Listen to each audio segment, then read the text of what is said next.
food and also the lovely tablescapes that we have on the ones that we put out beforehand.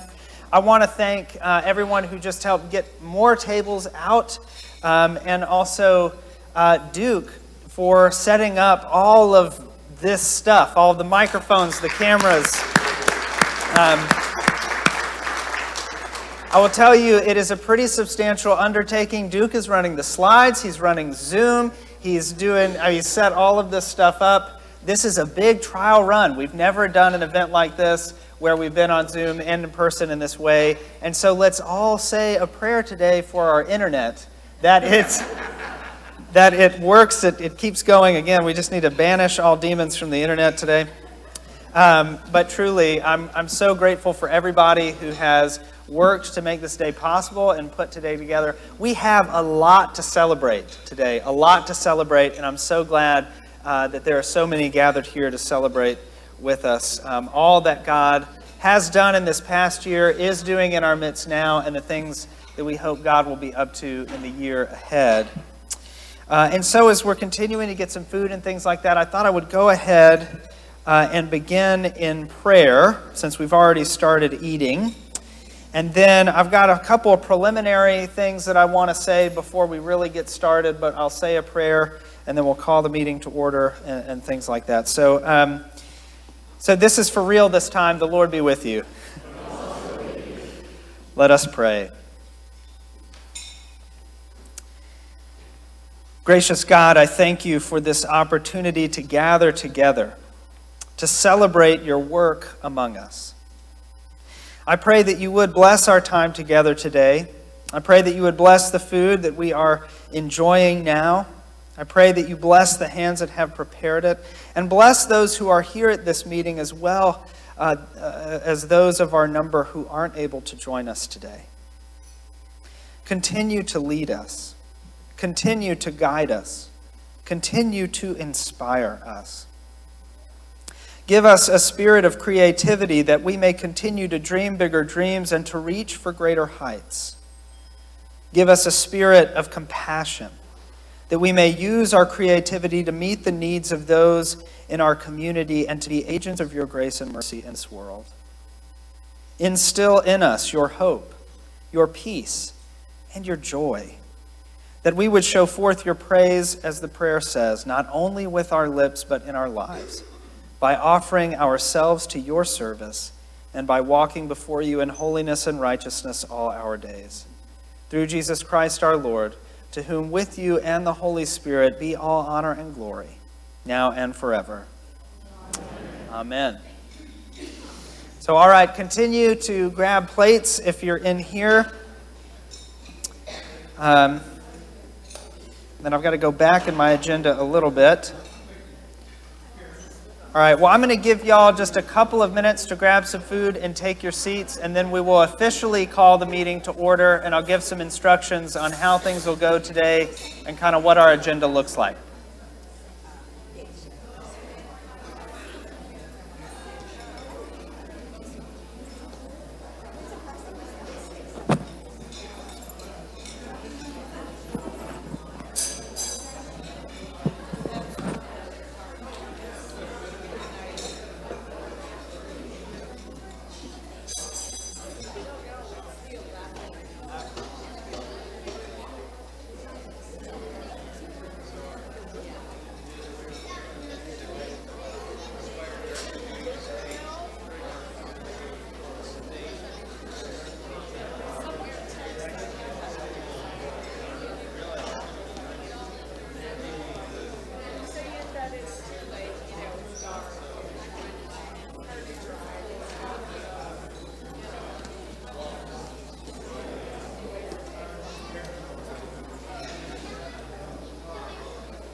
All right, all right, all right, all right. As St. Matthew McConaughey says. We are getting close to having everybody come through the line. So we will start to get down to business. I would like to call the meeting to order. I feel like I need like a gavel or something. I don't really have that. But I am really glad to be with y'all today. I'm glad that we have the problem of not having set out enough tables and chairs. I just somehow misestimated or underestimated the lure of food, because there's no way that everyone's this jazzed about annual meeting by itself, but I'd like to believe that you are, okay? So, but I am glad to be with you today. I'm glad for all the things that we are going to celebrate together. If I could have somebody maybe, as we're kind of starting to clear out, to shut the door to the kitchen so that it's a little loud over there, that would be great. I'm very scatterbrained on my own, so the more noise I hear, the more likely I am to just lose track of my thoughts. Yeah, that's right, squirrel. We don't want that happening today. So we are going to get started. The way that today's going to go is we're going to go ahead and take care of business first. We're going to get down to business. We're going to just go ahead and do the vestry slate stuff. Woo! We're going to do the vestry slate stuff, as well as we have to acknowledge our delegates for council. We don't have to vote on them, but we do have to acknowledge them formally at this meeting, and so we're going to do that.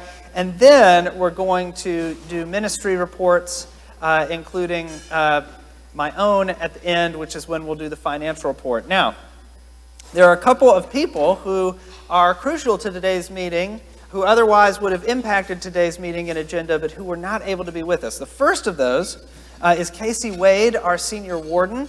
Many of you might not realize this, but Casey, with the exception of like 1 month that he has served as senior warden, Casey has been deployed with the National Guard doing COVID vaccinations and setting up testing sites. And yet I asked him once he figured out he was going to be deployed, I said, well, do you want to stay on as senior warden? He said, yes, no, I'm committed to doing this. And I'm going to say more about him at the end of today's meeting, but he has served very capably and ably as senior warden, even in the midst of all of that. But he is in San Marcos this weekend and can't be with us. So I'm my report is absorbing the senior warden's report a little bit. And then the other consequential person who's not able to join us today is our treasurer, David Todd, who part of his professional life, he serves as an expert witness. And one of the cases that he has been working on for years actually went to trial. Okay, not very many cases do, but he's actually in Houston pretty much the whole month of February. And so at the last minute, we did it. So anyway, moral of the story is, Lord help us, but I'm also giving the financial report. I'm still going to direct any questions you may have to David Todd, who would be happy to answer them. I'll do my best if you do have any, but just know, right? We don't trust the priest to... It's why I outsource these things, okay? But that will be a part of my report as well. We'll do that near the end, and so I wanted to acknowledge that. I will also say, too, and I forgot these were in the room, but in this box right here on this table on wheels are some printed copies of the annual report. So I know that you've received digital copies of that, but there are some printed copies. If you would like to pick one of those up, either during this meeting or afterwards, there is so much more contained in there than we will be able to touch on today.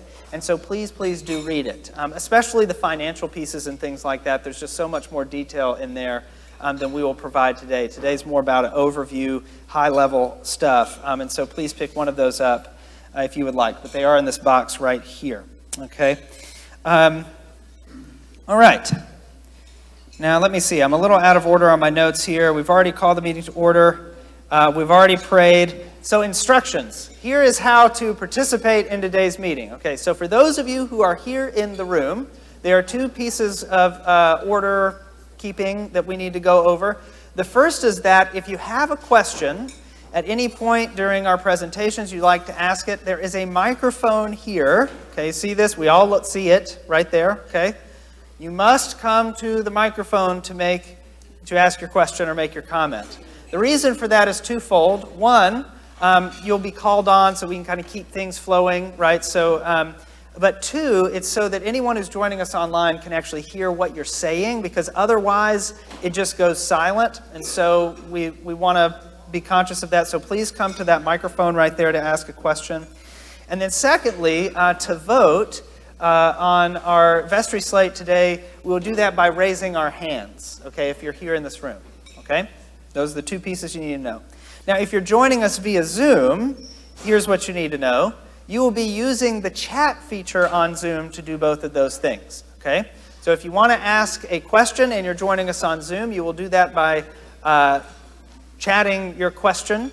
And we have two, well, I guess their cameras are off, yes. So I was going to say two lovely hosts, moderators. Liza and Jen are both on there to receive your questions.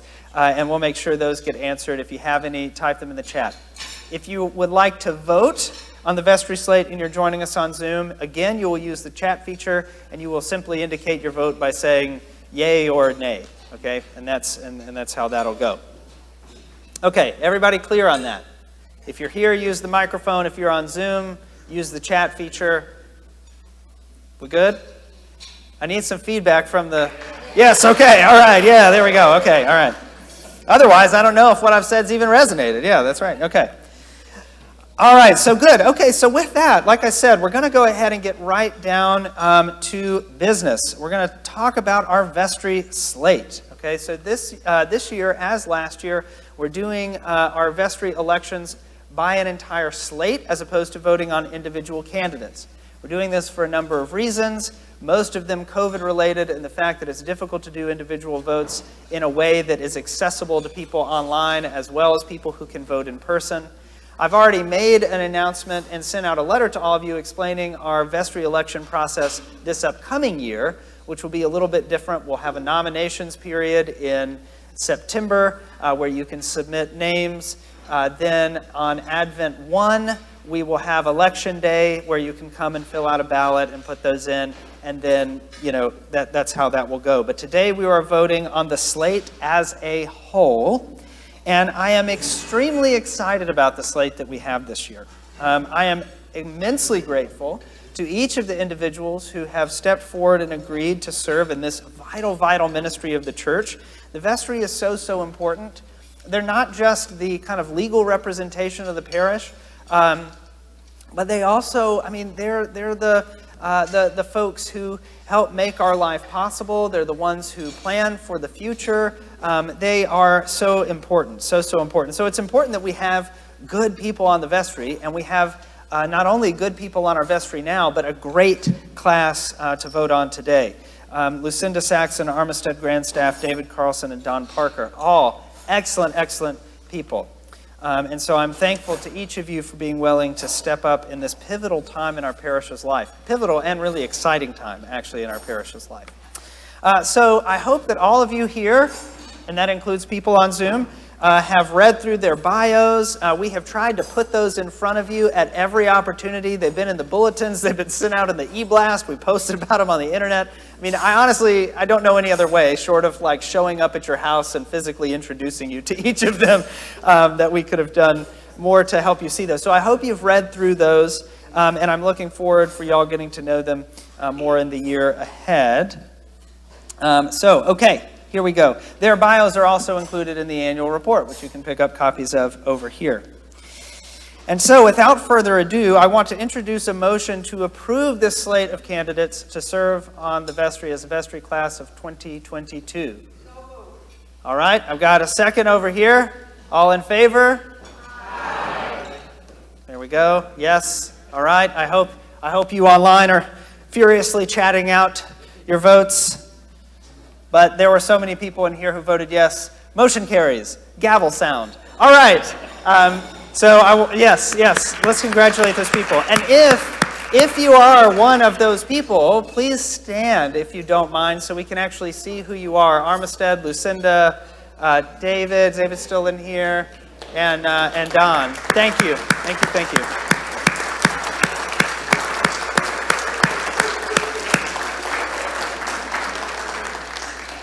Very good. I truly am really excited. I'm not just saying that because I'm trying to make us jazzed for annual meeting. I am really excited to have y'all on board, and Yes, it's going to be great. Okay. So the next thing that we need to do to fulfill all righteousness is to acknowledge our council delegates. Okay, so at the end of February, we will be going to the Woodlands outside of Houston to be with folks from all over the diocese to, I almost said celebrate diocesan council. I'm not really sure if that's what you do, but I love diocesan council. It's a lot of fun, and it will be the 173rd diocesan council of the Episcopal Diocese of Texas. And so we are, each year, required to bring with us 4 delegates and also put forward some alternates in case something happens. And our delegates this year are Robin and Stephen Mueller, if y'all don't mind standing up. I know, I'm sorry, I should have, yes. Kyle Thomas, who I'm not sure maybe still, oh, there we go, yes, awesome, Kyle, thank you. And Duke Dutiel, who we all know. Yes, thank you. And then Tom Cooper has agreed to serve as an alternate. I know Tom's here. Thank you, Tom.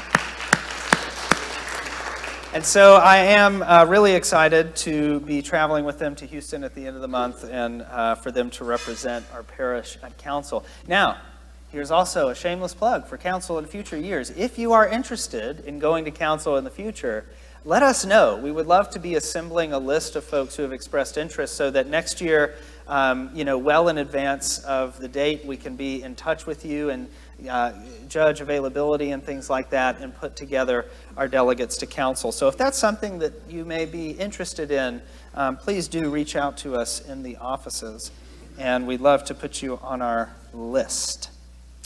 Okay. Wow, that was so efficient. We blazed through that. That's good. So now we're about to transition into our ministry reports. And to kick us off for our ministry reports, I have a special, well, it's not really a guest. I have someone special who's going to give some remarks to kick us off, but absolutely is not a guest because we all know and love him. It's Father Sid. So Father Sid, if you don't mind coming up and kicking off our ministry reports. Turn the mic on. Oh, yep. Thank you, Duke.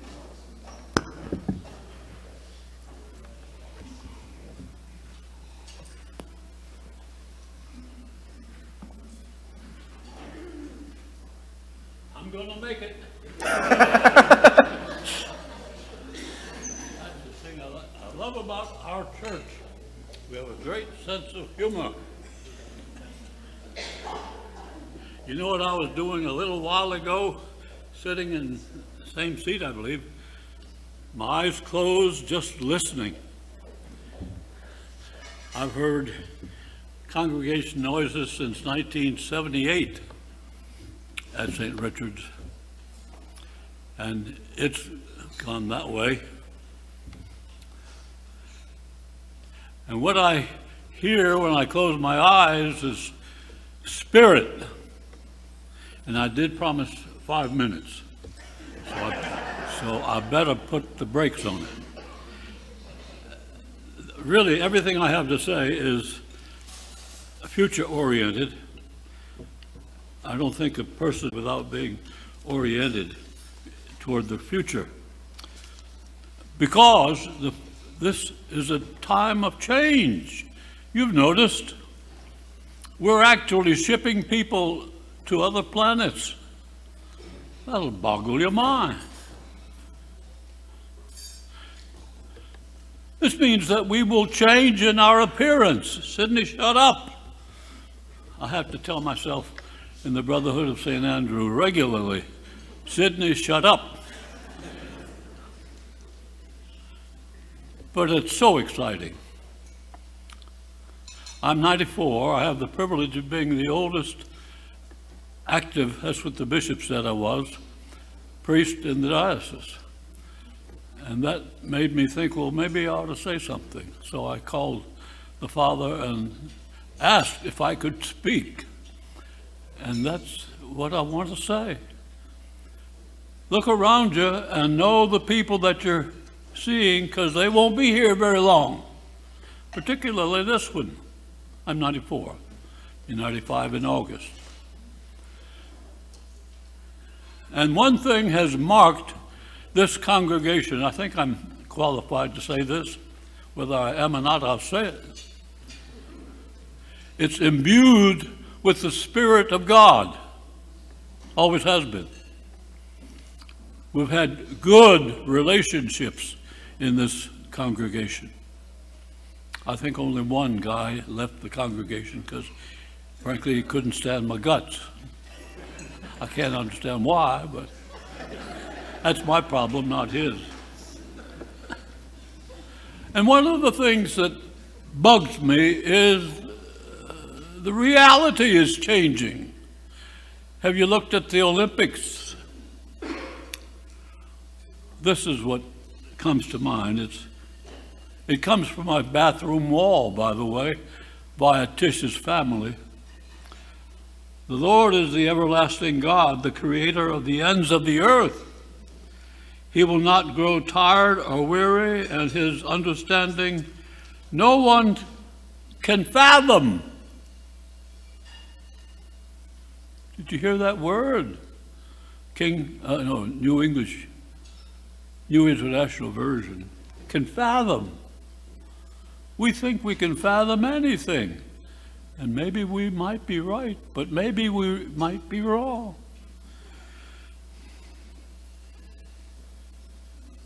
He gives strength to the weary, increases the power of the weak.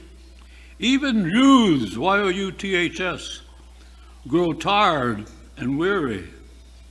I was talking with one of our youths, and he wants to buy a cowboy hat. I told him I'd buy it for him. He said, it's $250. You want to take that back? I said, yes.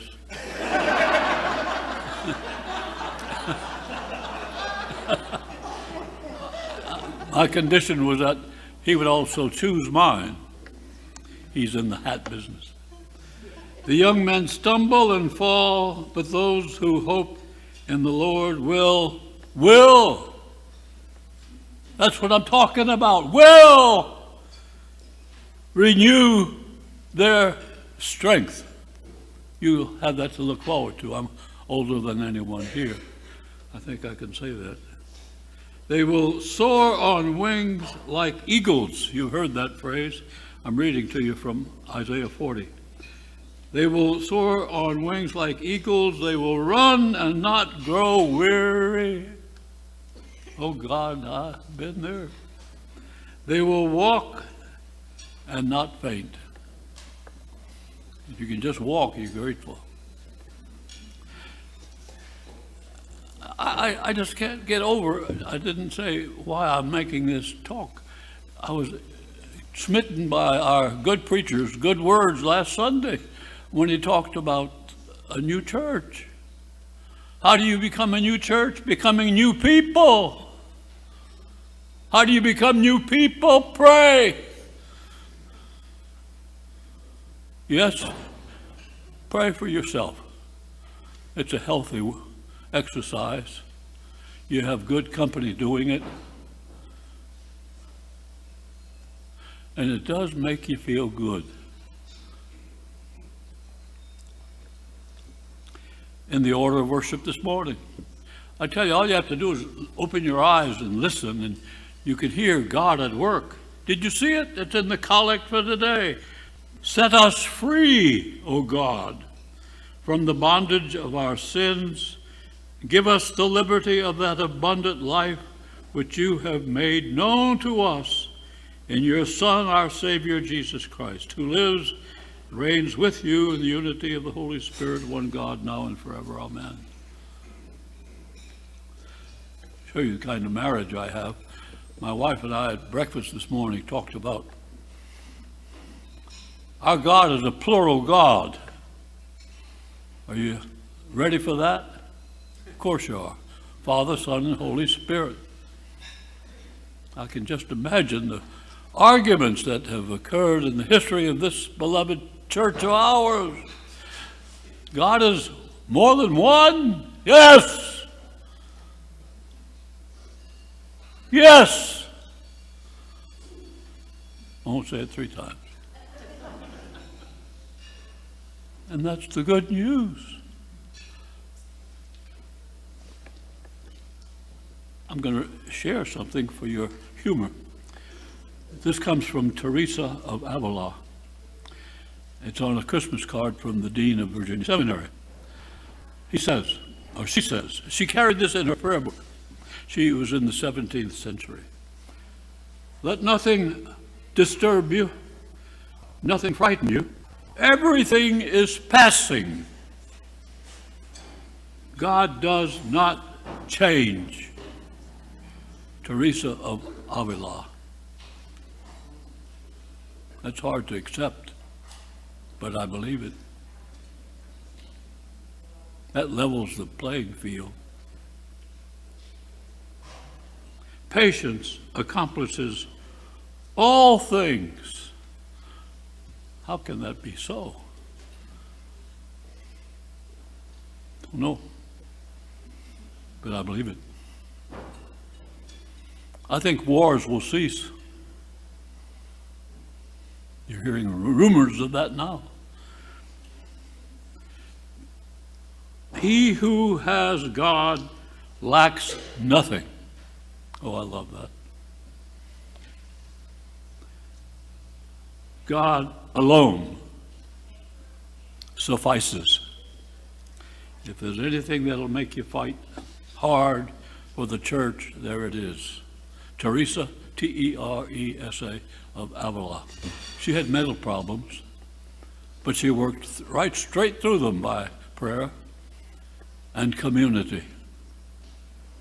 Same two attributes of this parish: prayer and community. That's wonderful. Pure from God. I thank you.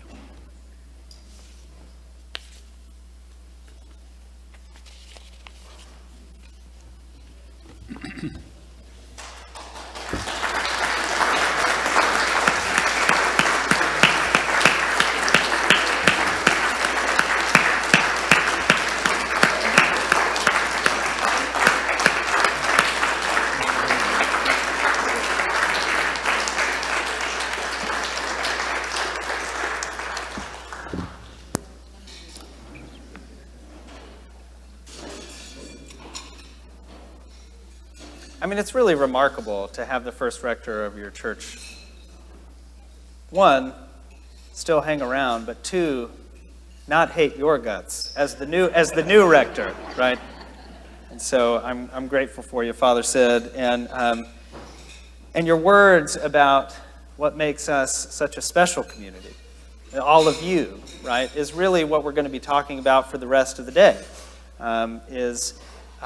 Each and every one of you, your prayers, your contributions, the gifts that you use in service to this place that make it what it is and have helped get us through a challenging season.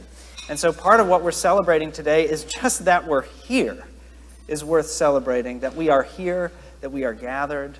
Last year for this meeting, it was all on Zoom. None of us were here in the same place. And so I'm just glad to have come this far. So let's go through some things worth celebrating. I would like to invite Shauna, the director of our school, to come up and give her report.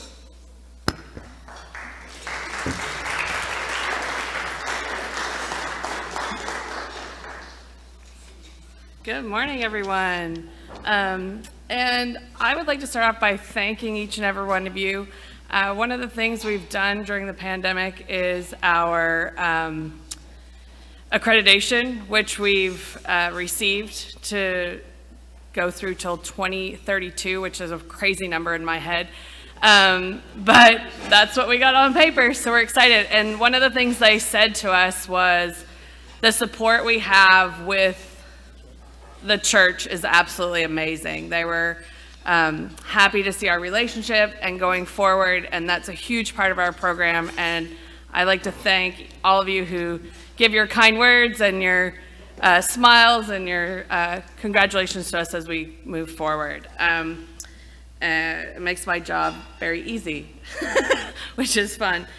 Something we've done this year, we're almost back to pre-pandemic numbers, which is fantastic. We've welcomed many new families this year. If you come on campus, our carpool line is growing each and every day. We've opened a new threes class this year, or this month actually, which is fantastic. And if you have anyone in your life that has a 3-year-old, they're difficult. And just check in on them from time to time. We get phone calls the most about 3-year-olds, and it's usually a mom or dad in a panic that something has happened and they just need their child to go to school now. And that's what happens. Every day they're like, hey, do you take 3-year-olds? We're like, yes. And they're like, okay, we need something today. This is it. They're going to school. I've done all I can do. So that's, on those parents with 3-year-olds, it's very challenging. Our teachers are fantastic. One thing that accreditation requires of us is that pre-K and kinder are taught by certified teachers, people that hold degrees. And the deal for our program, because those professionals are amazing and they bring a lot to our program when it comes to talking to families, when it comes to the morale in our school, and they just love the opportunity to do what they love best and teach without the data collection. And they just love to spend time with the children and grow and learn with them.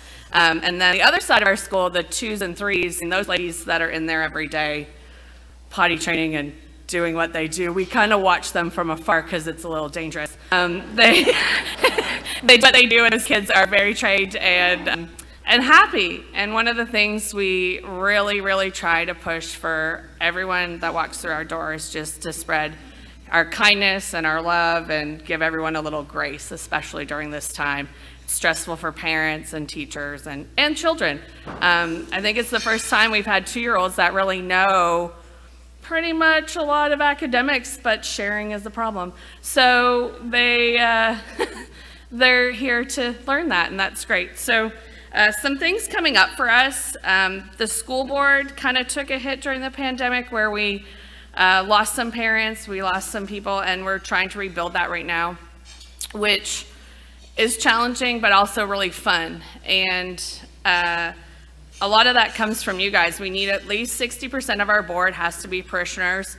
And we need all kinds of people, like not just education, policymakers, fundraising, HR stuff. We need anything you do within your life is important to us, and it helps us to give a different perspective to make sure we are thinking outside the box and including everyone. Our school is super diverse. We have lots of different cultures, and anything you can bring to the board would be fantastic.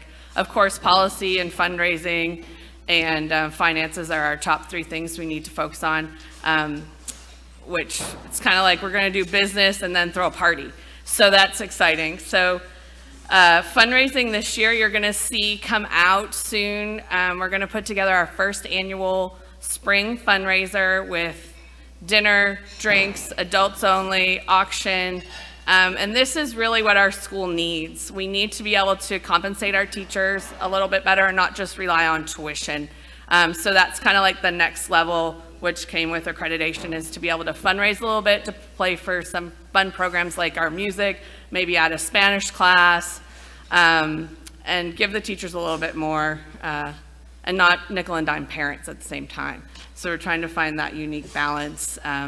And I'm super excited about an adults only event. And I think our parents are ready for something. They really need to learn how to make some friends. They come to school, especially since they've been kind of trapped.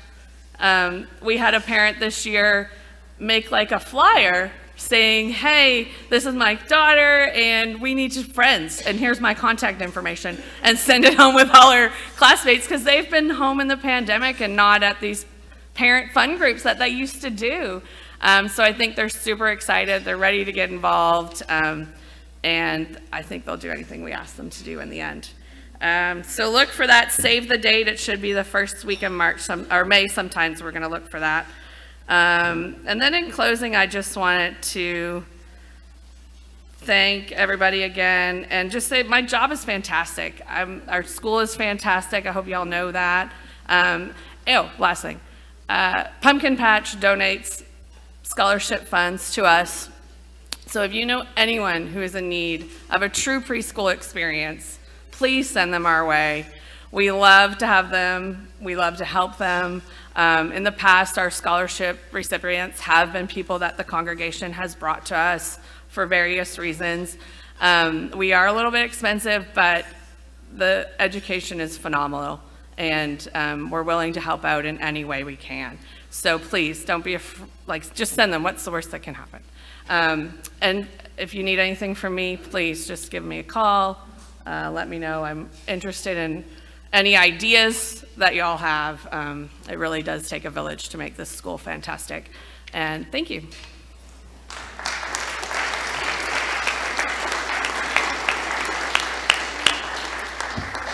Yeah, thank you, Shauna. The school really is incredible, and getting accredited this year was a huge, huge W in the win column. So, yeah, good things are happening. There's a wait list, lots of energy and momentum there. So thank you, Shauna. All right, so Spencer, would you like to tell us about what's going on in the world of our youth ministries? Never that much. Good morning. Man, it's awesome to see so many people here. It really is. And it's a tribute to your dedication to this community and your dedication to all the ministries, including our youth. The love has been felt this last year during various different types of fundraisers that we've done and different activities. So first of all, I want to start with just thank you. Thank you for supporting me, my family, our youth family, and it's been really, really a blessing for me to see God in so many of you and in our families and in our children and our youth. Duke and I were talking, and we were back and forth over the last few days about the pictures of our youth ministry activities from this last year. I kind of assumed that y'all had all the booklets in front of you and y'all will have all read our reports. But I just realized it was in our Friday email. That's where it was, and so it was in there. If you ever need to go find that annual report, it's also in the email that went out on Friday. If you can get your phone or on your home tablet or laptop. My point is that it's out there, and I encourage you to go and look at all the activities of all of our ministries, including our youth. But I struggled with putting together the pictures that really kind of encompass our ministry. Because I kept seeing God in these little pictures, these little God moments, and all these different activities that were going on.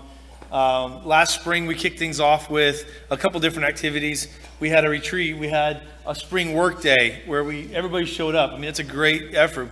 We appreciate the Crutches and everybody who stepped up to help lead our youth in a youth work day here on campus, where we kind of help beautify things. We honored our graduating seniors, and our youth also stepped up to read and do some amazing things like sing music and help with the service. And I think it's awesome to remind them how they are the church. It's not just about being the church of the future. They really are the church now. They are our community now.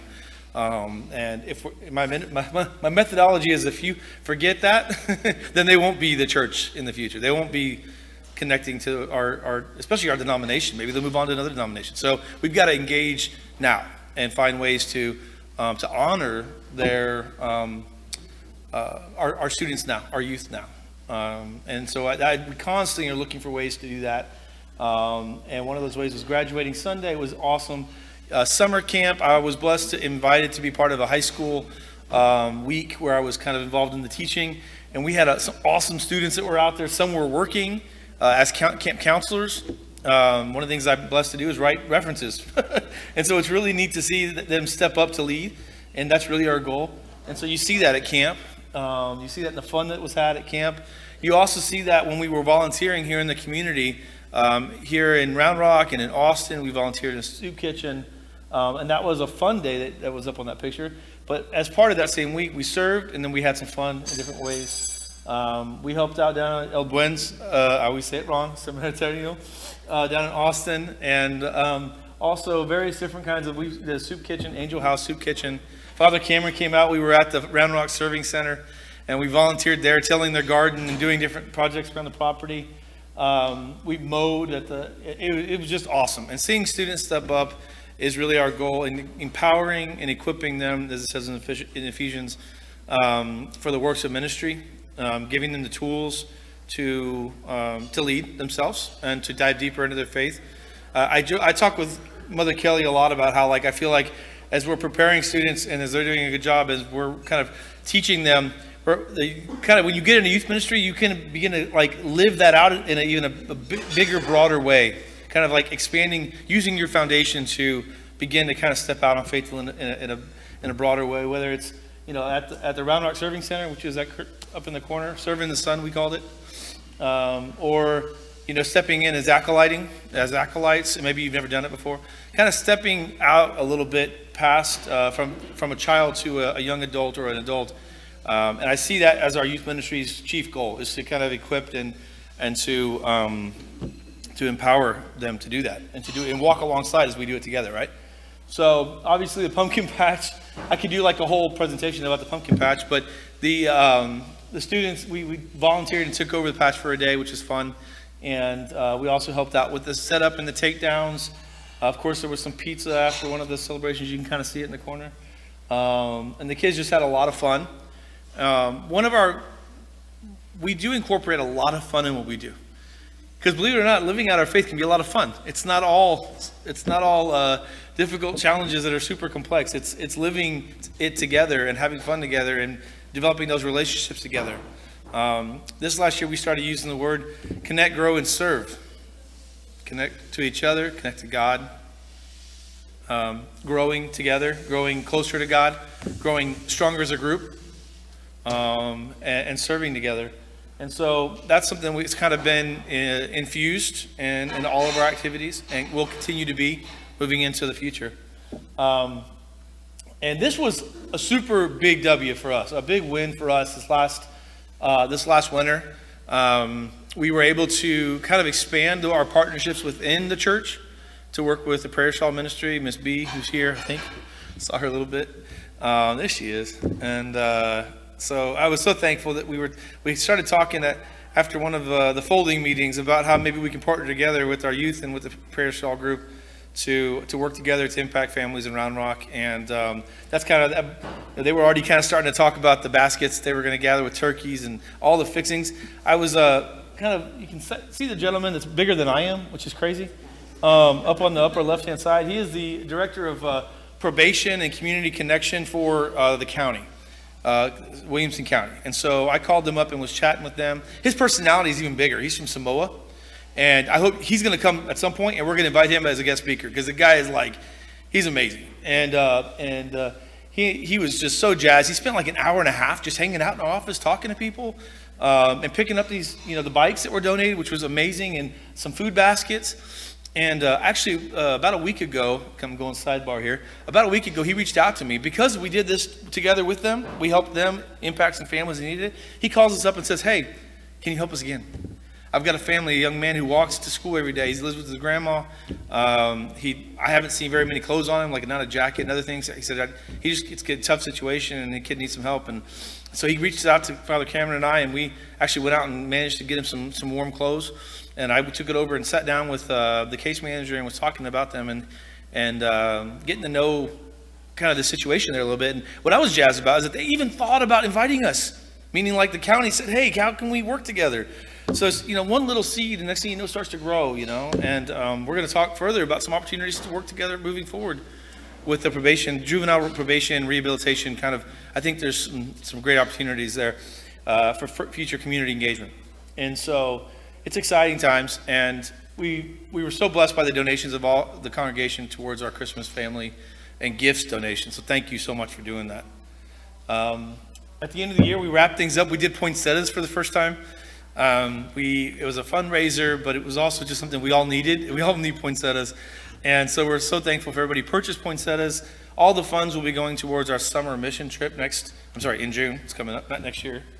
It's this year, yeah. And I'll talk about that here in a quick second. But we had an awesome Christmas party. You can see all the kids that came out. We went caroling next door. There was a family that actually lost a child this last year, if I remember the story correctly, or a son, Allison, a son. And they remarked to Alice McDowell, because we went over to their house, and they opened their house up, thankfully, for us, our youth, to destroy the house. Ping pong and pool, and had a lot of great food together, celebrating the end of the year, celebrating a good year, really. And they lost their child, so we went caroling to their house, and our students, brought some cheer a little bit during a difficult time. So you never know kind of how much that might help somebody. But another chance of like kind of living that out, right? Serving your community in different ways and having a lot of fun while you're doing it. So y'all have noticed that Father Cameron did a plug for our Super Bowl of Caring. What's really cool about that, and I'll tell the students when we wrap it all up at the end of the year, is that Super Bowl of Caring is like, I think it's international. I know it's at least across the United States. And there's millions and millions of pounds that are donated, and they celebrate it on Super Bowl Sunday. And so we'll log our collections into this bigger database with lots of funds and food, and it's a very general kind of open way that different groups work together and connect it to help in the community and help tackle hunger. And we've got a retreat that we did last, that we started, we did 2 years ago called Discipleship Now. And that's at partnership with several different churches, a Presbyterian church, Methodist church, several different churches all together for worship. And we're going to volunteer that Saturday. It's a weekend retreat coming up in February called D-Now. And it's for middle school and high school students. We'll stay here on property, which will be awesome just to kind of just do a little in-town retreat. So that's coming up this coming February. Pancake Supper. Hope to see you all there. I hope it's like this. That's coming up very soon, in the first week of March 1st. And it's kind of hard to see, but it's right there. And so it's going to be a lot of fun. And then we are going to be doing a garage sale coming up. And so we need your help with that. Community garage sale, y'all welcome to bring your gently used items. I'll push out, there's some stuff right there, there's an image right there, but I'll push that out again through our emails and through different ways for you, because there are some things we're looking for, and there are some things that we may not necessarily need. So we're going to be collecting those items in here. I think we're going to end up using that room, if they let me, to collect items together and sort items and be able to do a fundraiser for our youth mission trip to New Orleans and to Louisiana to help with Hurricane Ida relief. People are like, sometimes people ask, why do you do mission trips like outside of the area? I said, there's so many needs right here, right? And there's a couple different answers to that. Number one, God is at work and calling us in different ways in different places to expand the way we connect with new churches, because we're going to work with an Episcopal church over in Louisiana. You learn more about yourself when you step out of your comfort zone a little bit. That's one of the biggest reasons that I've seen, and the growth that I've seen from seeing students step into, whether it's a regional, national, or even an international mission trip. It's amazing what the character development that happens, and how the students end up with seeing faith in a new way after experiences when they take mission trips. And so we'll continue to expand that. We're giving some loftier goals for 2023 and 2024. But this is a good baby step. We were going to do this 2 years ago before COVID shut everything down. We had plans to go to New Orleans 2 years ago. We had it all figured out too. But we decided to put a pause on that and to work locally. We are going to do some local things here as well this coming summer. But we just wanted to kind of let y'all know kind of where we're going, connecting, growing, and serving together. And that's kind of infused into all our activities. And I really appreciate everybody's support and the connection we've had. And I think there's some great opportunities. If you ever have an idea or an opportunity, please talk to me. Like if you're something you're just thinking about, hey, this is a great way to help this person or this group, or opportunity to do something together, please, I'm all ears. So thank you so much.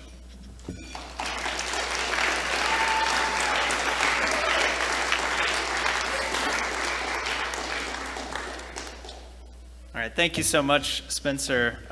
Our youth really do, I think, set the pace and raise the bar for all of us when it comes to putting faith into action. I don't think there's a ministry in the church that does that better than they do, and so I'm always really, really proud of our youth and their heart for the community. So we do have a couple more ministry reports, but I have been notified that there is still some food on this table, and it will be shortly departing this life for somewhere else. So this is kind of last call. If you are hungry, there's a little bit left. So you can make your way over there to grab that before it goes away as we continue with the day. So thank you again, Spencer, and Mother Kelly.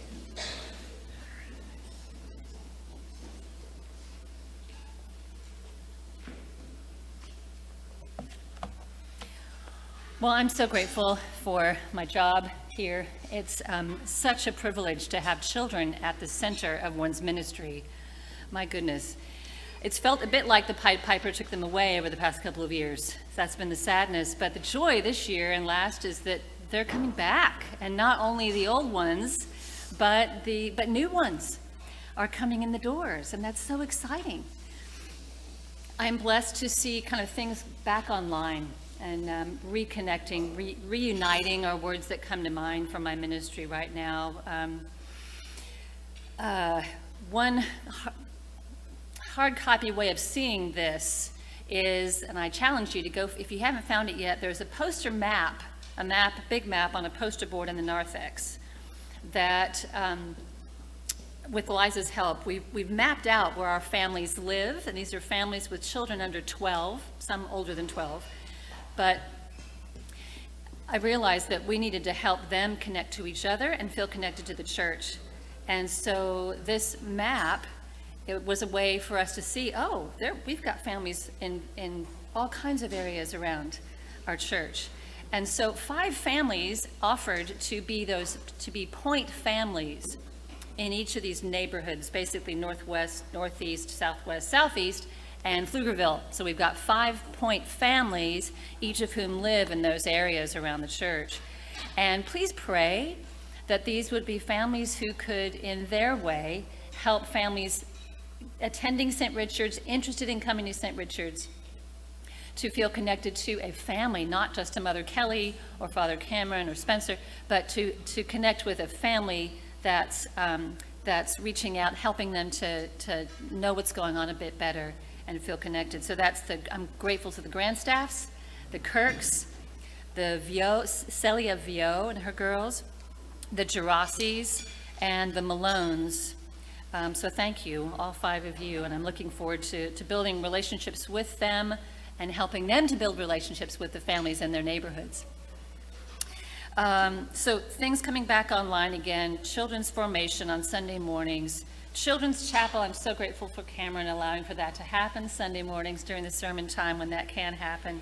VBS last year, 43 kids attended, 44 volunteers. How about that? That just needs a applause right there. But it so pays off. Volunteering with these kids so pays off. VBS is going to be the 4th week of June. Save the date. Same as it was last summer. Seemed to work for many. So 4th week of June for VBS this summer. But having the Christmas pageant again in person was beautiful. Pisco Disco tonight. So old stuff being revived, new stuff happening, exciting times. And I've also really enjoyed continuing to work with Shauna and the school and my ministry. I hope ours here in the church will increasingly continue to weave into the life of the church, of the school, and vice versa. Finally, I would ask your prayers for a nursery attendant. We have Martha Arana, who's very willing and ready to serve in the nursery. But speaking of back online, that's a big prayer for all of us, is that we could minister to parents with very young children who now would like, and there are families I'm aware of, who would like the nursery ministry to be available on Sunday morning. So if you know someone, if you yourself are interested, let me know.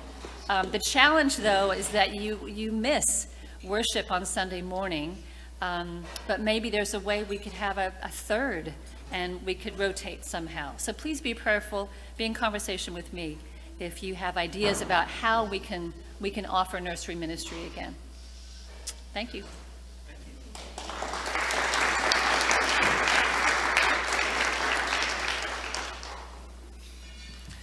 Thank you, Mother Kelly. And I'll say, too, I mean, yes, children are kind of at the heart of Mother Kelly's ministry, but at the same time, I mean, her just invaluable pastoral care assistance and things like that to me has just been so helpful in this season. And I am so appreciative to have a colleague that we work well together. That, anyway, that's, you don't, all I'm saying is you don't ever know when you get to a new place. You know what I mean? You just don't ever know. But I'm so grateful for her ministry and presence here and all that she does. It truly is a gift. So the next ministry report is pumpkin themed. It couldn't be Robin Mueller. Yes. Thank you, everybody. Okay, well, believe it or not, I was doing the math this morning in my head, or counting out the months. It was 3 months ago we wrapped up Pumpkin Patch. Just 3 months ago. It seems like it was longer ago, but 3 months ago. And so it will be 8 months. We have 8 more months until we open the patch again. So it's a short period of time, long but short. So just briefly, I want to give you a little bit of information about what we did, and then a few points on where we're going.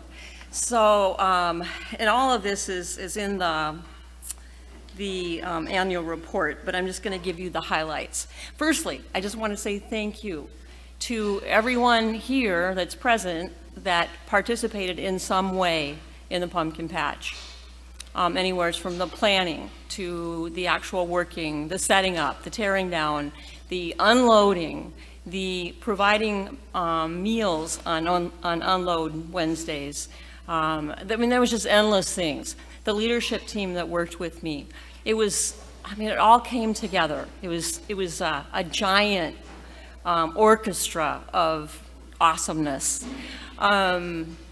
So there were well over 200 people involved on some level, including the Boy Scouts the 154, to reference my notes here, the Stony Point ROTC were amazing. One evening they had like 35 cadets out here helping us unload. And then our own EYC, they were awesome too.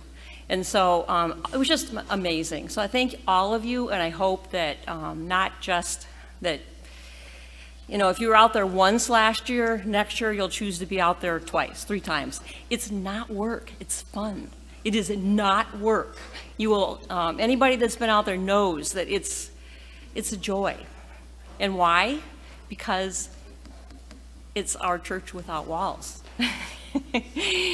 Not only do we have over a couple hundred people out there working throughout the month, but we had thousands of people come into the patch who we were able to talk to and minister to and talk about God and talk about what we do here at St. Richard's. You all know, if you were out there, you did it, you felt it, right? Okay, so there's the thank yous. Now, just want to give you a few dollar figures to wrap up 2021. So we did give $1,000 each to the Boy Scouts, to Stony Point ROTC, and also to our youth for all the work they did. And then, yeah. And also, we did a really pretty significant scholarship to the school too. So apart from that, our distributions were, this is just the list here, Round Rock Area Serving Center, 30%. Well, I should take a step back. I do want to tell you how much money we actually brought in. So we were number 2 in the country for Pumpkin Patch through Pumpkins USA. Yeah. And that was number 1 in Texas. Number 1 in Texas. We are the patch. Our gross sales were over $125,000, and our actual pumpkin sales, apart from donations, was at about almost $119,000. Our actual donations, just donations, people not buying pumpkins, but just generously gave, were around $47,000. 4,700. Sorry. I'm getting excited here. So basically, we had over $60,000 to be able to give away this year. And part of that was some carryover from previous years that we had set aside for various well, for festivals and some different things that we just wanted to have money, but we decided to give it all away this year, so over $60,000. So again, Round Rock Area Serving Center, 30% and $17,000, which is amazing. I'm so excited about that. Round Rock ISD Elementary Schools, 15%, and that's $8,500. Hope Alliance is a local organization that helps women in trouble, women and families, $8,500. Hutto Resource Center, that's a new organization, charity for us, and we're doing $5,700 to them. And then we have a ministry that we support in the Congo that we gave $5,700 to. Some of you know the Dawsons. They previously came to St. Richard's, and we support their ministry in the Congo. And then Kairos, $5,700. And then also, I mentioned the scholarships. So I'm just so grateful for the work that we have done.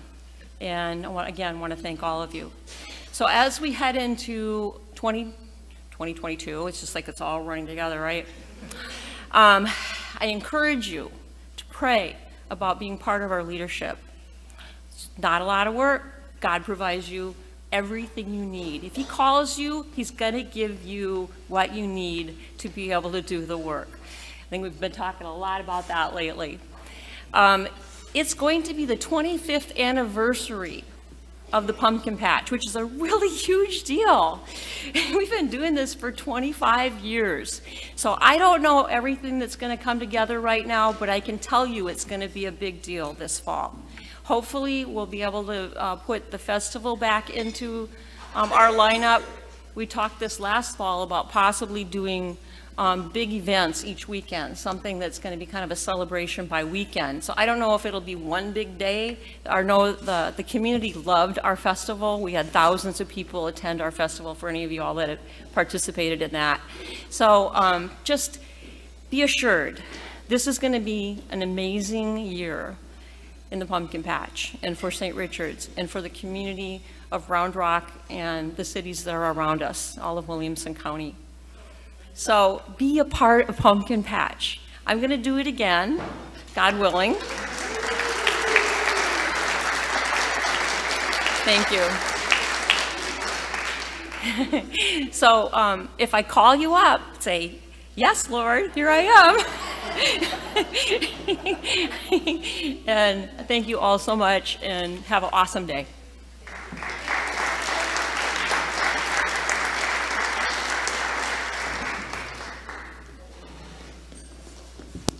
Yeah, thank you, Robin. Thank you for all that you've done to help coordinate this past year's patch. And I don't know, but for our 25th, I want to see us be number 1, right? You know, like, let's not settle for number 2 in our 25th anniversary year. Let's not do that. No, that's right. But it really is. I mean, so many churches would, I don't want to say so many churches would kill for it. That's like that's one of the 10. That's one of the 10 things you're not supposed to do. So I've got to come up with a better phrase there. But so many churches would very much want to have an event like the Patch that literally brings thousands of people to your campus every single year, where you can minister to them. You can be hospitable and welcoming, and kind of just, yeah, that's a real gift that we already have that's something that we do, and not only that it gets people here, but that it enables so much good work in our community by being able to give all this money, the proceeds away. I mean, that's really huge.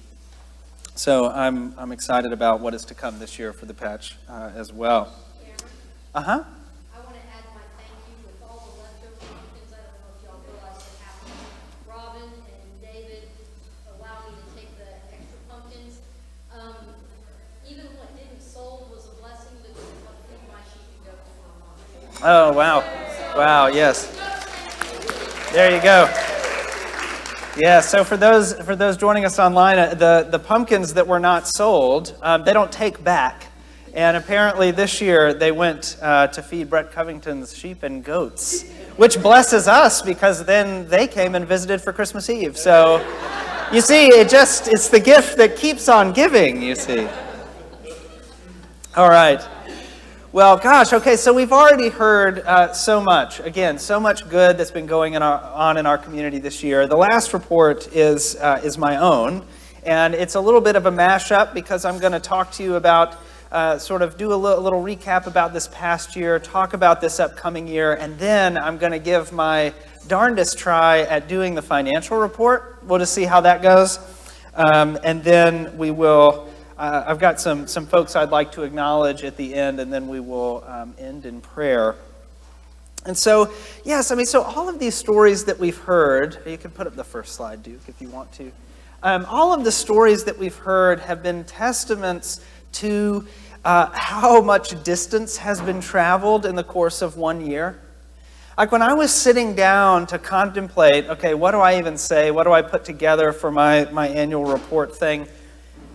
I just didn't know where to begin because I felt like I was having to do the annual report for 4 years worth of annual reports in just 1 year, right? Each quarter of last year felt so different. The first part of the year, we were still virtual only. This meeting, as I mentioned already, was done only on Zoom. I remember our Vestry retreat last year, which we did do here in this room, but it was the weekend right before, the whole state was crippled by an ice storm for a week. That was rolling in as we were trying to set our goals for the next year. It's like, oh my gosh, that all happened in 1 year. That was all last year. But there were so many things in 2021 that we were kind of facing, right? There'd been a lot of staff change and transition in the preceding couple of years. Not just the rector search, which I think is on there, but no, it's not there by itself. I combine that. There was the rector search, of course, but Mother Kelly came on very not that long before Father Stu announced that he was leaving. Same thing with Spencer. We had a transition in our music ministry. Scott actually was hired after Father Stu left. Father Zach left, all around. That's a huge amount of change in the life of a community. Oh, and by the way, there was a pandemic, right? That's a lot. That is a lot. And so part of the story, I'm getting ahead of myself already, but part of the thing that we are celebrating today is the story of this community's resilience. I know that we've just been kind of stewing in and living in all of this for a while now as COVID tide went from a season to a few seasons. And so I think sometimes it's easy to lose sight of just how remarkable this chapter in our parish's life has been. But it's truly, we've not ever faced anything like this, And so it's really remarkable just the way that everyone has been so full of grace, so flexible, so kind, so unwilling to complain, at least to me, directly, in the midst of what has been just really difficult and hard, and it's sometimes almost kind of unbearable. I think really it's important to acknowledge all that we've been through and celebrate the fact that in the midst of that grief, there have been so many successes. I think that is really, really important. So we've had the pandemic. We also, though, I already mentioned Scott in terms of when he came on, but I'm still sad that he's not with us here today to be a part of this meeting. What a hard year. What a hard year to go through all of this sort of stuff, and on top of that, to face the very unexpected passing of a beloved member of staff. That is a lot to go through. We've been through a lot. And so when sitting down to figure out what do you say in a year where you've had all of that stuff, it was very difficult to figure out how do you distill that down? How do you hit just the highlights or whatever of a year that's been so full of a lot of different and challenging things? So part of what I just want to say to you all is thank you today. Thank you. Thank you for being so graceful and for being so resilient and for being so kind and so supportive. In a season, well, I'll be honest with you, I haven't known what the heck to do most of the time. Truthfully, I came in and thought, when I was, when Carly and I decided, this is not even in my script. Look at me, what am I doing? I'm doing everything I told the staff not to do, so I apologize. Said, stick to your scripts, everybody. We'll get through this on time.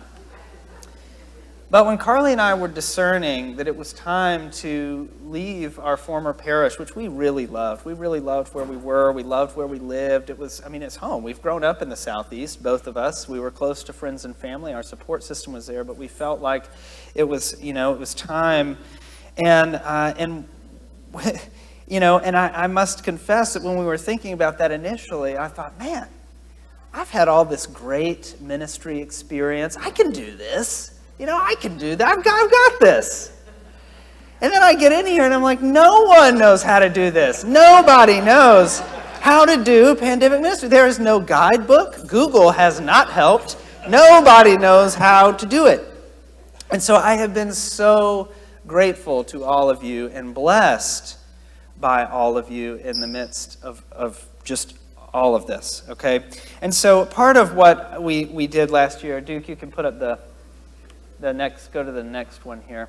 Oh, that's kind of hard to read on the screen, but I'll read these things to you. So all I knew to do when I got here, we were kind of some very dedicated souls. We were doing church right out here, if y'all remember that way back in September of 2020. And it was very hard to meet people. It was very hard to know, okay, well, really, who is this congregation that I'm now kind of meant to serve? I couldn't see your faces. Still can't see them most of the time because of masks, right? So I got to know your eyes decently well. We'll all have to get to know each other again over the course of this year. But what I did was I had in my office, there were all these binders of information. And one of those binders was full of the results of the survey that y'all did as part of the search process. And, usually those things, I'll be honest with you, they're a little hit or miss, okay? On are those things actually helpful? What data do they collect? Is it worth looking at? But I just thought, what the heck, I'm going to look through this. And so for about a week, I really did just pour through that entire binder. And the survey that the Diocese of Texas had y'all do actually was pretty helpful. And it collected some good information. And for a little while, it was really all I had to go on about who we were as a community. And out of that information, I distilled down sort of 5 things that I felt like were 5 threads that ran through all of the data that was collected about who we were as a worshiping community, what we wanted to see and do, all that kind of stuff. And so I distilled these down into these things that I called our 5 core values. And we kind of posted about them last Lent. We did this kind of prayer campaign around them. And those 5 core values were that we were and are, because I think these things actually are pretty accurate. You can take issue with me if you think I'm wrong, but I think this is who we are. We want to be a church that welcomes newcomers, right? We want to be a welcoming congregation, a church that brings people in and connects them, connects them to community and to ministries. We want to be a congregation that makes disciples. This is a value that we have. We want to form and shape people to help them grow and deepen their faith. We want to be a church that helps develop leaders, that takes that discipleship and is able to apply it to the living of our lives outside of this place, right? Because all of you don't spend but one of your mornings per week, usually. Some of you spend more than that. I see you around here. But most of us, we only spend about one day around this place. So I want to make sure that y'all are equipped for the living of your life those other 6 days when you're out doing whatever it is that you do. Okay? So we want to develop leaders. We wanted to be a place, and this really stuck out to me, that this was a congregation that wanted to be a place that, I called it a place that binds up the brokenhearted. But that what came through in that survey was that we're a church that wants to be a place of healing and hope and restoration in people's lives, where you can bring the messiest stuff in here and know that you'll find love, that you'll find hope, that you'll find healing. I think that's what every church should be, but not every church desires to be that or do that. But that was something that we wanted to do. And then the last thing is that we wanted to be a church that served other people. And what I find so interesting is that actually in the ministry reports that we just heard, all of those things are reflected somehow in what we just talked about. Because I do think these are actually things that represent who we are. So those were the 5 core values that we had. And those values were what shaped our vestry retreat last year. It was those 5 values that we used. We kind of worked backwards from each of them and said, okay, this is a value that we have, but how do we keep this from being an abstraction? How do we put this value into something we can do? Turn that value into an action. And so that's how we came up with a lot of our goals for the year, most of which we achieved, actually. I'm pretty proud of that. You can read about those in the annual report, some of which we still have some work to do on, but some of them, actually most of them, we were able to achieve. And I'll tell you that these values are still the things that are shaping our hopes and our plans for the year ahead, okay? And they didn't just shape what the vestry talked about to come up with our vestry goals. They also shaped our conversations as a staff. And so in 2021, to wrap up this sort of recap and look back, I mean, in 2021, what we were focused on doing as a staff and as parish leadership was to try to build the infrastructure necessary to see every one of these values grow and flourish in the years ahead. What did we need to do? I mean, yes, it was a hard time, it was a challenging time, it was an uncertain time. We had no idea what was coming down the pike. But what we wanted to do was, insofar as we could, to prayerfully discern what sort of ministry we wanted to see in the future and what can we do during this challenging season to lay the groundwork for that. Now, sometimes that was frustrating and difficult because, of course, it's like laying the road as you're driving down it. That's the image that I kept using, and so it was kind of hard sometimes. But I think actually we did a lot of good stuff internally to set us up for the kind of ministry that we want to do this year, okay? And so what is 2022 about? I think I have a slide for 2022. I should. Let's see. Dun, dun, dun. Keep switching back to the you so that people can... Yeah, no, that's good. That's good. Maybe go to the, well, leave it on there for a second. Yes, all right, I'm just going to tell you. So 2022 is all about getting to work. That's kind of what I see this next year as being. 2021 was, again, a lot of uncertainty, a lot of planning, a lot of thinking, a lot of praying, a lot of discerning, a lot of necessary things that I think we needed to do in order to set us up for what we hope to accomplish this year. And this year is about getting to work. The emphasis for 2022 is all about community building and outreach. That's what I want this year to be. Every single thing that we do, every ministry plan that we have is going to be all about rebuilding community with one another. Because this place is a connection point for so many. And I'm glad to see the room so full today. I'm glad to see folks having joined us online. But we really need to double down this year on reconnecting with one another. Because we've all been going through it, right? We've all been going through it. As Mother Kelly said, our families, they've been going through it. It's been really hard when you don't know if school's going to be canceled or not because everybody's got COVID. All of this sort of stuff, right? It's a challenge. It's a challenge. Everybody's been going through it, and we all need each other now more than we ever have. And so everything we do this next year is going to be about that, about building community and about outreach. So really, it's just community 2 ways. It's community internally, but also reaching out to our community at large. So now I think we go to the next slide, Duke. Dun, dun, dun. Okay. So one of the things that I talk a lot about, I've been preaching a lot about, is that, especially in recent weeks, it's almost as if I've been priming us for just this occasion, okay, is preaching about the fact that God has called each and every one of us to a ministry, okay? Each and every one of us to a ministry, and therefore God calls us collectively, as the body of Christ, the church, to a ministry. Interestingly, though, you may have noticed, well, what do you think it is that the Holy Spirit's calling us to then? Okay, if the Holy Spirit's calling us, then where are we going? I'll be honest, I don't quite know. Oh, that's not even on. I'm not even using that. That's all for effect. I'm using this one. I guess I should have done this. Okay, I don't quite know. But here's what I'm thinking. Okay, here's what I'm thinking. So one of the ways I think that any organization, but the church is obviously no different, can help discern its way forward is by looking outside of itself and looking around itself and seeing where the gaps are, right? Where are the gaps? What are the gaps that need to be filled? And how can we fill those gaps? So if we ask ourselves, what does our community need? I think connection, I think all those sorts of things. If we're thinking about our church community, that's what we need.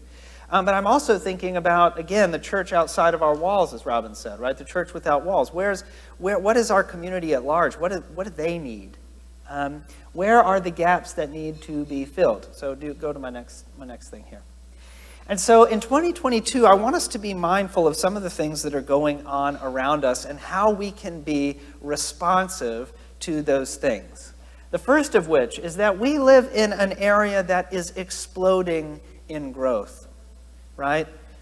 We live in a place that is absolutely exploding, and we happen to be positioned on a very main road in the midst of a lot of that explosive growth, and there is no other Episcopal church from here to Taylor, right? We're it, and Hutto's just right there. Many of you live there, right? And there is not an Episcopal church in Hutto. And I know prior to Father Stu's departure, there was some work being done to kind of bring an Episcopal presence there to Hutto, but I think that's part of what we need to be thinking about is how do we respond to the explosive growth that's happening around us? And what are the specific needs that growth entails? Now, one of those things I think we need to be mindful of is that part of how places grow is it's because a lot of people are moving to them, right? So that means that there's loads of folks who are calling this area home for the first time and are trying to make a home there. I think that's a huge missional opportunity for us. To be welcoming, to be open, to actually be proactive about connecting with new folks as they move into the area, some of whom will be looking for a church. And I will tell you, it is very easy for a church that is physically located where we are to absolutely get lazy. Because we don't honestly have to try that hard for people to just come and visit because there's so many people moving in, that if all we ever did was just collect the dispersed Episcopalians from other places who are moving to the area, we'd probably still be fine.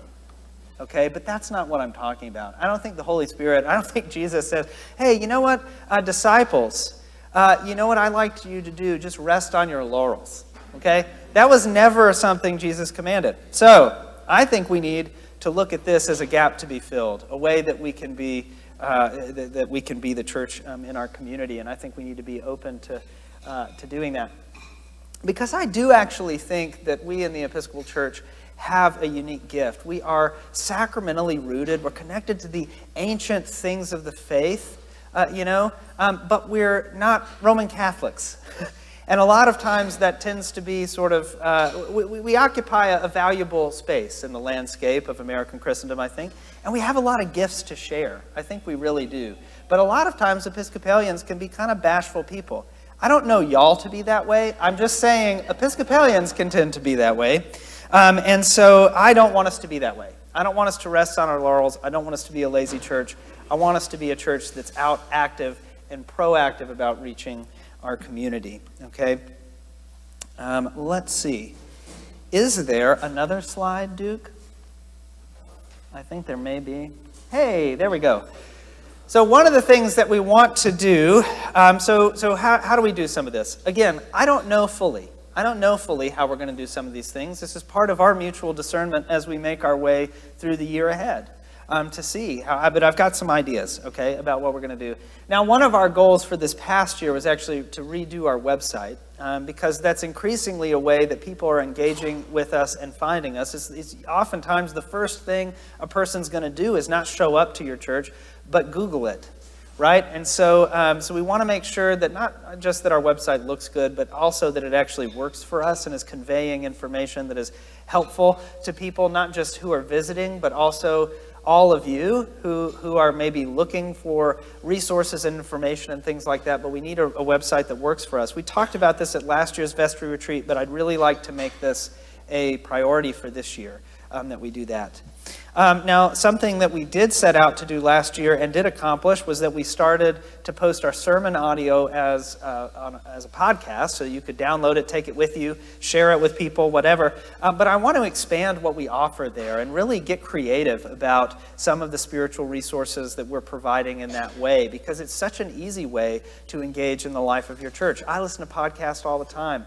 It's an easy way to take St. Richard's with you, so we want to be thinking about ways that we can expand that beyond just sermon audio, including we want more resources for discipleship, that being one of them. Now, one of the things that we tried to get off the ground, it was a little bit, we sort of accomplished this goal last year, was to revamp and reboot small groups. That's still kind of ongoing, and there's some small group leaders in here right now who I met with this past week, and I'm excited that they've been continuing to meet and do things, but we want to continue to grow and expand our small group offerings in the year ahead, because I think that's so crucial. Now, one of the things and one of the ways that I think that we are going to do this is actually by continuing to expand Mother Kelly's idea of neighborhood point families. I would actually like to see us map out the entirety of our parish and be able to see where people are and to actually target families in those areas who could be connection points for other people around them. I actually think that's not just a helpful thing for our families to do. I think that's a helpful thing for all of us to do, so that we're all aware of what neighbors we have not that far from us who consider St. Richard's their church home, and how can you connect with them in ways outside of Sundays. And of course, 2022 will also still be full of continuing to redevelop ministries that we had before, right? A lot of those are worship related, but not exclusively, and those things will continue in the year ahead. One of the things that I thought was such this place when I was discerning a call, I don't know if is there another slide, Duke, before I... Oh, all right, good. We can just leave that one up there for a little bit. One of the things that really struck me about this community when Carly and I were discerning was the way in which that you valued the diversity of opinions and perspectives that are here.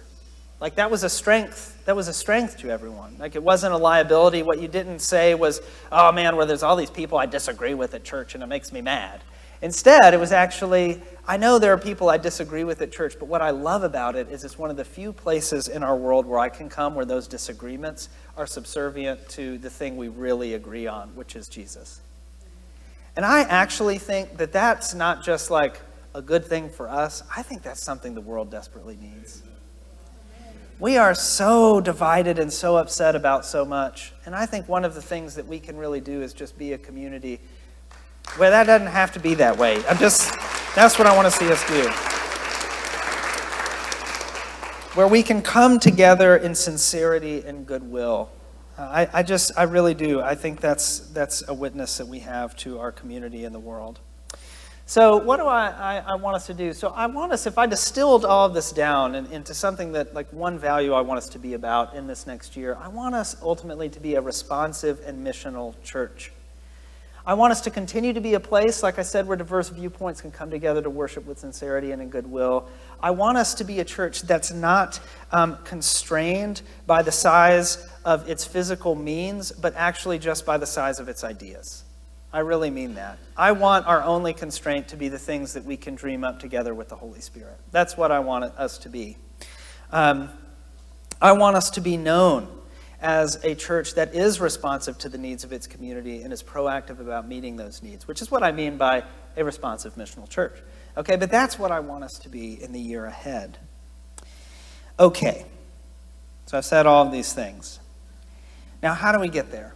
Well, part of how we get there, this is my segue into this, is through our budget. Okay, so here we are transitioning to the finance report.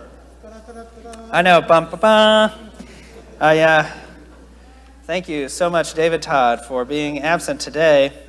But seriously, though, this is how we get to where we want to go. I mean, a budget is really, budgets are not only moral documents, I firmly believe that. Budgets are also just game plans, right? I mean, the reality is we can talk about ideas, and they're important. We definitely need to talk about them.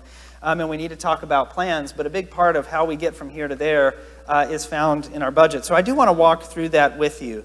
very quickly. Now, I'm going to tell you right away, David is extremely good at what he does. I am grateful for his ministry. He also puts very small text on his slides. So when this comes up, you won't be able to read it. And I just want to, see? Okay? Can you read that? I cannot read that. The people online probably can, actually. But I'll tell you that all of this and more is actually contained in the annual report. Okay? So I'm just going to kind of hit the highlights for you as we go through. But please do actually look at what is contained in the annual report. And I really do mean it. If you have questions about it or anything like that, I'm happy to try to answer them. But truly, David is also very happy to talk to anyone who has questions about parish finances as well. And so please do reach out to him as well. Okay, so basically what I'm going to say about this slide is I want y'all to, if you can make out those numbers over there on the top right. So our budget, oh, look at that. Oh, man. Whoa. I feel like Vanna White turning over letters up here.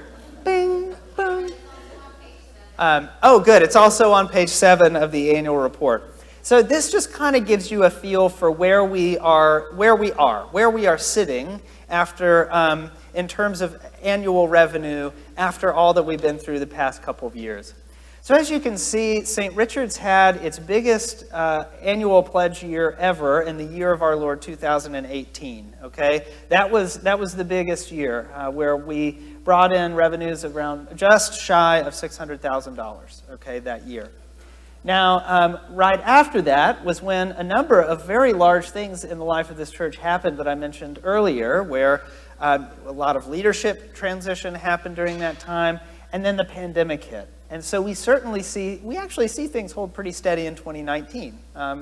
So thank you guys. A lot of times when a rector departs, that's just like, it's it. The momentum is gone. But actually kept things moving pretty steady along until we did hit the challenge of the pandemic. And things dropped pretty significantly in 2020. That was part of the challenge when I got here that I looked at and was like, ooh, we got to deal with this. Because we went from annual revenues approaching $600,000 to annual revenues of $480,000. That's a big percentage change, right, in a relatively short amount of time. And what I didn't want to do, I did not want to do this. So part of what I did in the Diocese of Alabama was I was on the diocesan committee that did congregational development and church planting. And we had a technical term that sometimes would happen in the life of congregations called the spiral of doom, okay? I promise it's in the books, it's in the textbooks. But what the spiral of doom is that anytime a church starts to feel scarcity, a church usually also starts to feel another thing, which is fear. And the combination of those two things, scarcity and fear, can make congregations make short-term decisions that have significant long-term impact. And what can often happen especially when revenue falls, is the first thing that a congregation will do is get rid of personnel, right? Because, as you will see, the largest line item in any church budget is always people. And they're worth it, by the way. That's where I'm going with this a little bit. But personnel are invaluable. They're absolutely invaluable because they are literally what makes the ministry happen. But a lot of times a church will say, oh, well, it's easy. It's a huge, easy chunk of money if we get rid of somebody. And so then what they do is they let people go, and then all of a sudden what you've done is you've lost whatever that ministry was that person did. Well, then it's incredibly hard to do that ministry, and then so you have to let someone else go. And again, that's the spiral of doom. You just kind of keep spiraling down. Yes, this is evocative of maybe the flushing of a toilet, right? Yes, you know what I mean? It just goes down and down to the tubes, right? I didn't want us to get there. The good thing is, though, is that our parish leadership is amazing. And even before I got here, Robin, as senior warden at the time, committed to, look, we will cut everything before we cut people. And I am so glad that that is what I inherited. Because if I had come in and it was like, well, we used to have this staff person, but we just had to let them go. Or, well, we just had this staff person that could have done this thing. Man, I will tell you, it would have been so hard. Honestly, it would have been impossible. I'm not even going to say it would be hard. It'd be impossible to be where we are today if that had been the mentality of church leadership as things got tight. But instead, there was a commitment made that we are not going to do that, and that was absolutely the right call. And so, even though it was incredibly lean in 2020, and still pretty lean in 2021, things did steadily improve. And I want to, again, from the bottom of my heart, thank every single one of you. Because when things looked dire, somehow there was money somewhere.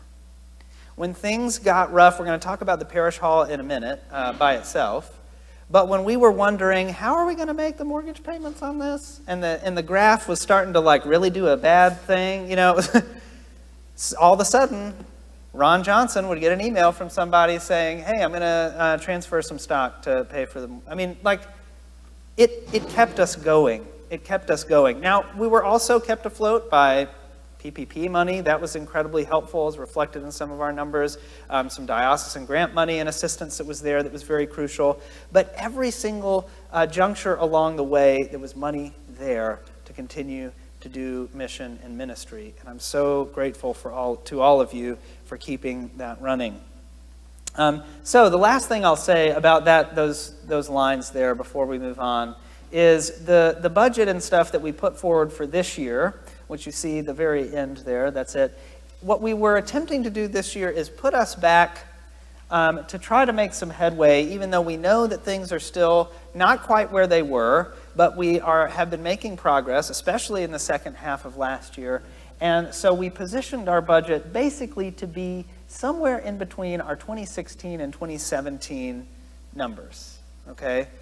We felt like that was a challenge and a stretch, but actually we're there. We're getting there to try to continue to move us forward, right? And so the way I've been thinking about it is we've done a 2016 budget adjusted for inflation. It's sort of where we are at the moment, okay? But just to give you the sweep of where we are and where we've been. Okay, Duke, let's go to the next thing here. Wow, that really is hard to read. What I'll just say about cash flow in 2021. When I was, David and I met before this. David didn't just leave me high and dry. He didn't just send me these slides and say, good luck, bud. We did meet before this, and we were talking about how would you describe where we are? And he said, could be better, could be worse. That's the theme of where we stand financially at the moment. Could definitely be better, but could certainly be worse. Cash flow remained pretty healthy last year, and actually we ended the year, we had projected at the beginning of the year a deficit of over $50,000 last year, which was a lot. It was a deficit that we could accommodate that. We could do that, but we really didn't want to have to do that. We ended the year, though, and this is something that's tremendously worth celebrating. We ended the year with only about a $2,500 deficit after budgeting a $50,000 deficit, okay? That is tremendous. And actually, the fact that we ended the year in that place gave us more confidence stepping forward into this next year to make the investments that we felt were necessary to continue to do mission and ministry and to grow into the future, okay? And so I'm very, very grateful for that. Now, what you can't read, Duke, can you kind of zoom in? I want to say some things about the parish hall. Because another way to summarize where we are right now is things are lean and things are a little tight, but actually, if it wasn't for the anxiety and heartburn around the mortgage payments on the parish hall, we'd actually be in a pretty okay place in terms of our revenues and things. So I want to just briefly talk about this building that is here, that is wonderful and has enabled so much ministry, but which we still got to pay for. So, Dude, can you kind of scooch it, like, over? Is there a way to? I can zoom it, but I can't move it. Zoom it, but can't move it. That sounds like a proverb for this. I can zoom it, but I can't move it. Okay. Well, basically, I'll do my best to talk about this. So we have two loans on this building. One of them is held by First Texas Bank. Its total was $2.75 million at an interest rate of 4% per year. We have paid that down to 1.1 something. I think it's like 1.143 or something like that in the intervening years since that was taken out. So that's great. That's actually really incredible. That's astounding. Oh, there we go. Okay, yeah, 1.173. Man, I was actually not that far off. Hey, it's almost like I looked at these before I... Anyway, so that's one of the loans. And then the other loan that we have on this building is a Crump Foundation loan. The Crump Foundation is administered through the diocese. That interest rate's only 2%. Would that we could get the entire loan at that rate. However, it is only 2%. That loan is capped at $500,000, and we have $285,000 remaining on that for a total of around $1.4-ish million on this to pay off. Both of those were 20-year notes, okay? That gave me a lot of sleepless nights when I started here, I'll be honest with you. Because there have been 2 capital campaigns on this project, one of which was very, very successful, the second of which it could have been successful, but that was right around the time that Stu announced he was leaving. It was hard to communicate the message of what was going on with that campaign, and I know that it didn't do what anybody had hoped it would do. Well, of course, coming in, the mortgages still due, whether or not you've had a campaign that was, you know what I mean? We still gotta do it. So back in October, David and I had an informational meeting here in this space about where we stood with everything and where we hope to go. We're gonna have a follow-up to that meeting in March, okay? So we're gonna talk about that again. And this year, we really are gonna lay out a plan for what we need to do about this, because we need to have a plan. We need to put this behind us.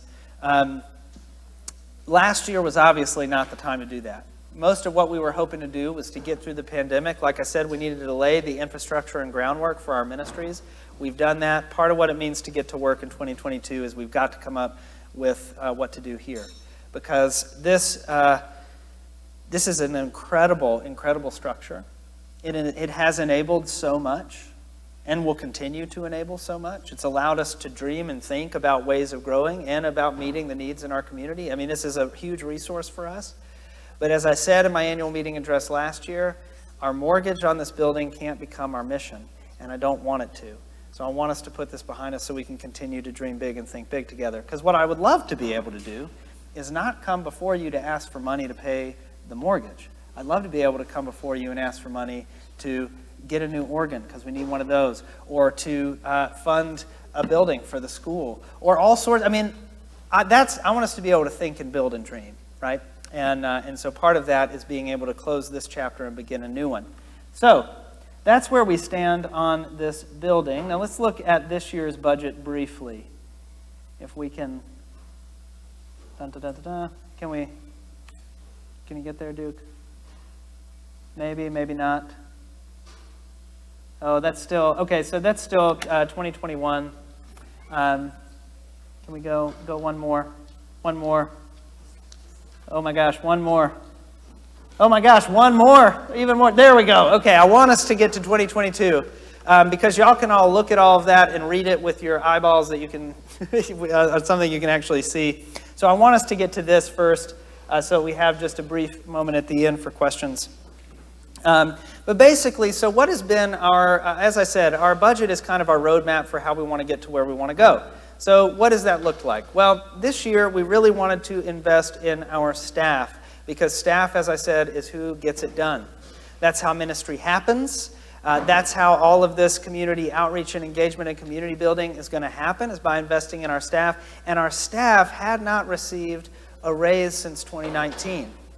And I will tell you that there's been a lot of hard work in ministry that's had to happen in those intervening times. They kept this parish moving during that transition, during the first part of the pandemic. And I am not only so grateful for them and proud of them, but I believed it was time for us to do right by them by giving a raise in this year. And so that was part of what we really wanted to budget in there. The other thing that is reflected in our budget for this year is we are in the process of expanding Spencer's role in a pretty crucial way. And I want to talk to you a little bit about that. So Spencer is a huge asset to us, and I see he just totally left. No, that's fine. No, actually, he would turn red. Leave him out there. This gives me license to say whatever I want, and he doesn't know. See, that's what I'm saying. What a gift. What a gift. But Spencer really is. Spencer is a gift to us because Spencer is the kind of a sort of unicorn in the Episcopal Church that most parishes don't know really what to do with. Spencer is somebody who has tremendous gifts, skills, and talents in ministry, and who has a heart and passion for ministry, but who does, oh no, he just came back in. I'm talking about you. Talking about you, bud. Anyway, see, there you go. But who does not feel called to ordain ministry? Now, in a lot of Episcopal churches, they don't know what to do with that. They're like, well, ministry is this. Ministry is wearing a collar. Actually, as you well know this about me by now, I don't think that way.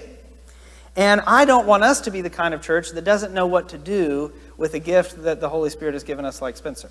Okay, I don't want us to be that kind of church that doesn't have a place for that kind of ministry. Spencer has, of course, a real passion for student ministry and youth ministry, and he's going to continue to do that. But part of what when we're looking at where are the gaps, one of the gaps that we have is we need somebody who can build those relationships in our community with people who can point us to opportunities to serve. I think it goes without saying, based on Spencer's presentation, his ministry report, and the slides in the background, that that's something he's already doing for us right now. But we want to formalize that and make that more of his role to build those partnerships and relationships so that we can continue to be the hands and feet of Jesus in our community, okay? There's going to be more about that coming out, but that's reflected in this too. That's coming with an expansion of his role and an investment in him and his ministry, and I think that's really, really important. So that's a piece. Yes.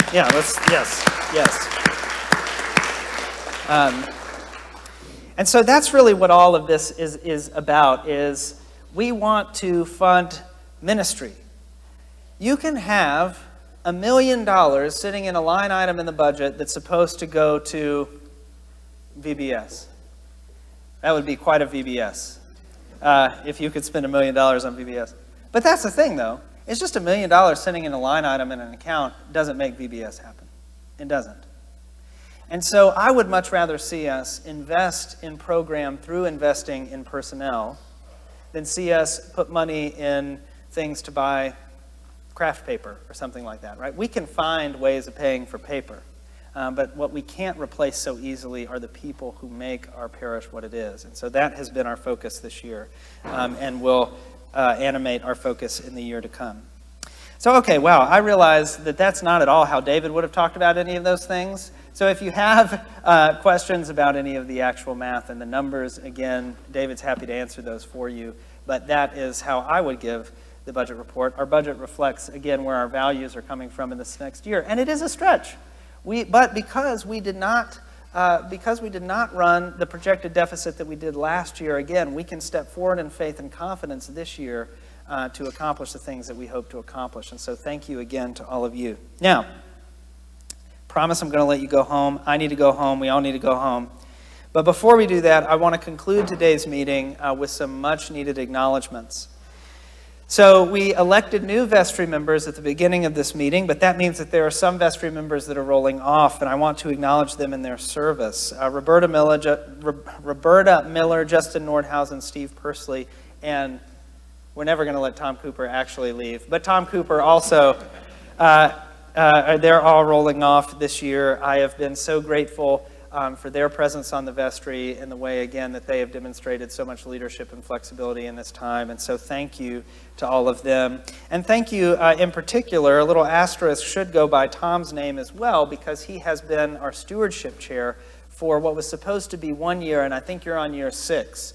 And so that's a very long year. That's yes, it only seems like 10, that's right. But Tom has served very faithfully, and I'm grateful to him and for everyone else. There's a few other people I'd like to acknowledge. Margaret Smeistrela, she stepped down this year after, I think it's a 2-year stint as head of our altar guild. I can't imagine being head of altar guild at a time when we had to do so many weird things in worship. But nevertheless, she has been there, and so I'm grateful for her good humor and her leadership, and also grateful for Joanne Davey, who's taking over for her this year. Yes, so thank you. I do want to thank Robin again for her help this year with the patch and coordinating that, and Warren as well for being our kind of go-between with Pumpkins USA. I also want to thank Chris Norton, who helped sort of coordinate the unloads and things like that this year. Those are really heavy lifts, no pun intended, but they're necessary to do the work that we have, so thank you. I do want to thank David, though he is not here, but I thank him anyway for all of the incredible work that he does as our treasurer. I mean, he puts an incredible amount of time into what he does, into each and every one of these presentations. He came up with like 4 or 5 different models for us to be able to figure out our budget during a time when it's hard to predict anything, and they all happen to be accurate and give us a picture in a way, like something that we can go off of and move forward. And so I want to thank David for all of his work. I want to thank Jeff as our junior warden, who does so much as well. He's at this building more than I am, truthfully, and honestly, literally keeps the walls staying up. So thank you, Jeff, for all that you do as junior warden. And again, I want to thank Casey Wade, our senior warden, who has served just so ably and so well. And I know it's been such a hard year for him and for Casey, for Casey and Aubrey, his wife Aubrey, who also does so much, coordinating our ushers, counting funds on Sundays, all sorts of things. I know it's been a hard year with Casey being deployed, and yet both of them have poured so much of themselves, their hearts and their souls, into this parish over the past year, and I'm grateful for them, very, very grateful. Because even though Casey has been deployed, there's not a time I've needed to talk to him that he hasn't been available by phone or whatever, and I'm glad that he's going to remain on Vestry, even though he's not going to remain senior warden this year, but he still has a year to go. And so thank you so much to all of them. Now, there's one more person that I would like to acknowledge, because again, in the midst of all of these transitions this year that we've had, we actually ended up bringing on a couple of people this year. Part of our investment in our staff was that Liza Moore transitioned into a communications role at our church, because that's a huge need that we have, right? To be able to communicate well with one another and with our community. And I'm really excited for how that's changing our life together. And bringing Jen Winborn on, who stepped in for Liza while she was on maternity leave. I'm so glad we were able to bring her on to help with operations and things like that. We finally have, I think, the administrative pieces in place we need to do what we need to do. But we also brought someone else on this year, and that's Ricky Walker, who has stepped in as our sexton this year.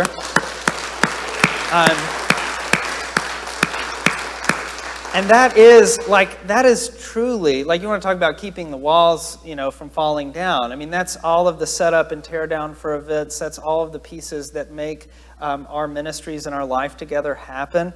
And Ricky also, this week, retired. He retired from his job at Round Rock Nissan, and I'm glad that he is devoting his time now to us at St. Richard's. We are so, so grateful for you and your ministry and your presence here. And you and Gloria both. Gloria's on Vestry. They're like a church super couple.